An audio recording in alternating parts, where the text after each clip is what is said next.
Hello people, welcome back to Kayla Creates. I'm Kayla, and today I'm going to be telling you guys a story about how I got my teeth knocked out. Woohoo! Over the summer, I was in a production of The Lightning Thief. I got to play Clarisse and Caron for that. We had hours of fight lessons before, and so, we knew what to do. Like, it wasn't just us being stupid. We knew what to do, and we had it all choreographed, and I'll explain that a little bit later. This is our first time, this is our first full run through, and we were doing it for our producer, our director's brother, who was there from out of state. We were like, okay, we gotta make this a really good run through, and our director was stressing, like, make sure you guys know your notes, know your lines. God, I feel really bad actually, because it was like the first time he was seeing it, and this happened.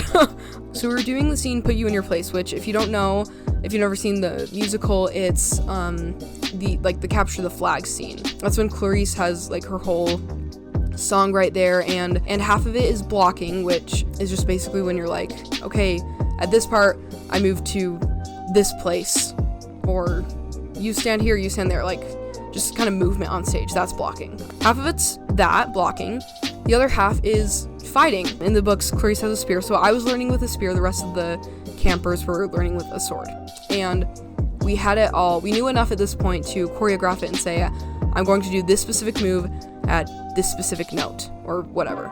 So we had it all choreographed. People asked me, like, well, why didn't you just, like, block the sword? Like, I wasn't supposed to. Like, the person who hit me wasn't supposed to even be, like, anywhere near me, and I wasn't supposed to be blocking anybody. Like, I was supposed to be going at Annabeth. So, got up there, we had a good run through so far. If you can't tell from my voice, I'm like an alto 2, if not a tenor, and the highest note is a G5. And I just remember, like, right before that, I was so proud of myself because I hit that G5 perfectly. Like, let's just take a minute to appreciate that a tenor like me hit a high G. I hit that perfectly, went on to do the rest of my scene, and it goes the da-na-na-na-na-na battle! Why are you listening to the Broadway playlist on Spotify when you can just listen to me sing all of it for you? So we do our whole fight scene completely choreographed right there. I'm going at Annabeth with my spear, like, so intense. I'm like so into this. I'm like, this is gonna be perfect. And in the corner of my eye, I see this black sword-shaped thing, because they were hunks of basically plastic at the time before we painted them. Just see this hunk of plastic come at me, and I just saw in the corner of my eye, and I didn't have time to, like, even stop or, like, dodge or anything. I just was like, whoa, and it was there in my face at my mouth.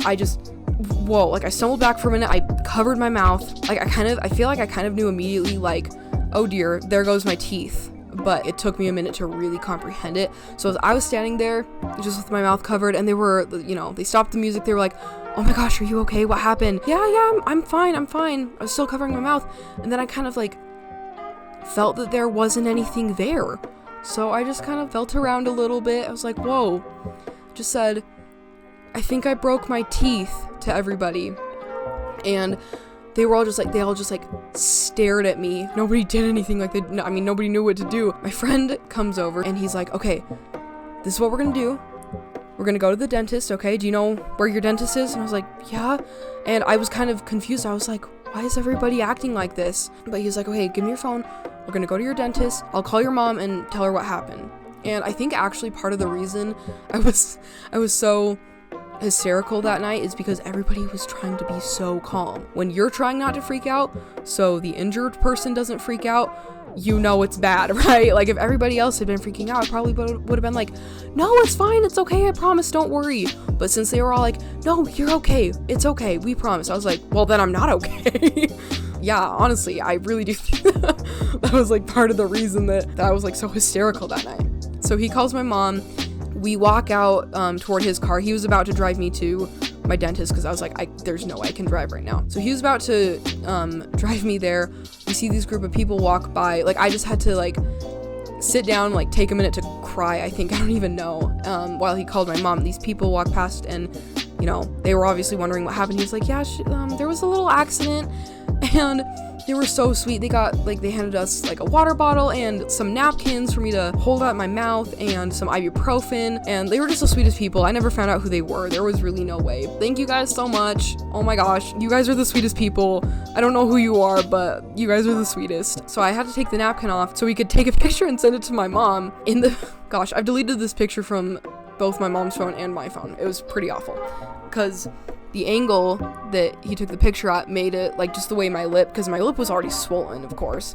The way it was covering my gums, like, it just made it look like I had absolutely no teeth. It knocked off, like, right up next to the gum, basically. There was a lot of it gone, but it wasn't, you know, like, it wasn't completely out.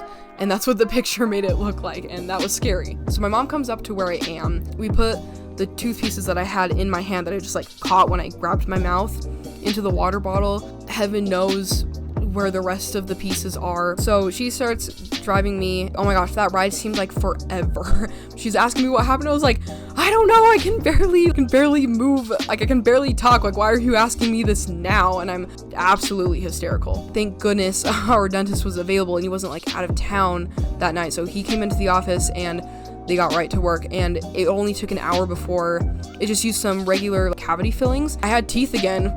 Like, they weren't my teeth, they weren't real teeth, but they were teeth. They were super thin, but that hasn't been a problem. So I walked around like I had cuts inside of my mouth and I had a Kylie Jenner lip for a good few days. Like, I had Botox without even going to buy Botox. It was pretty great. It took a while before I was like, yeah, I can actually, like, my mouth actually feels normal again. I was like scared to bite into things, but now, I mean, totally fine. And best part is I used to grind my teeth a lot when I was little, and so the bottoms of my two front teeth were like super rigid, and now they're completely smooth, and that's pretty great. Hey, so I just wanted to come in and say I did miss a couple things. Doing that recording was actually more stressful than I thought it would be to like recall all of that. So in that, I missed a couple of details that I wanted to add.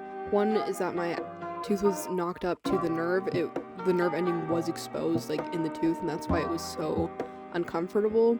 And I still might actually have to have like a root canal and get a completely fake new tooth in there.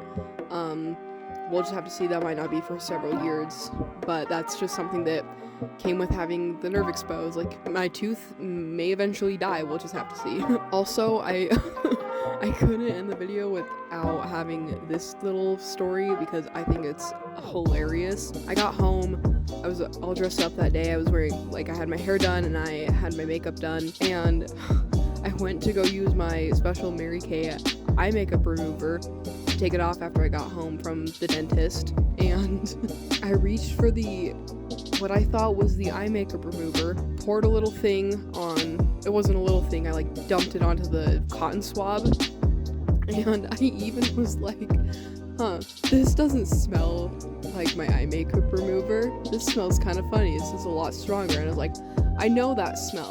And I had the cotton swab completely up to my eye, like it was touching my eyelashes, before I realized it was the freaking nail polish remover. So I almost used nail polish remover to try and take off my eye makeup. Luckily I realized it literally the very, very, very last second, and I used actual eye makeup remover. But yeah, that's just how delusional I was. Yeah, now I have a great story to tell. I'm not mad at this person at all. No hard feelings whatsoever. We're still friends and I still love them very much. I don't want anybody to think that I'm coming on here like saying that they were horrible for doing this. Like, it was an accident. Accidents happen. I'm not upset with this person at all. So yeah, that's the story of how I got my teeth knocked out. I kind of wish I had my real teeth without the jagged edges. How many people can say they had their teeth knocked out with a sword? All right, that's it, guys. My sister wanted to come in and say hello, so hi. Anything else? Have a good day. Okay, that's good. That's good. Say, you want to do my outro? Be safe. Be safe. And bye. Bye. I don't actually remember how I do my outro anymore.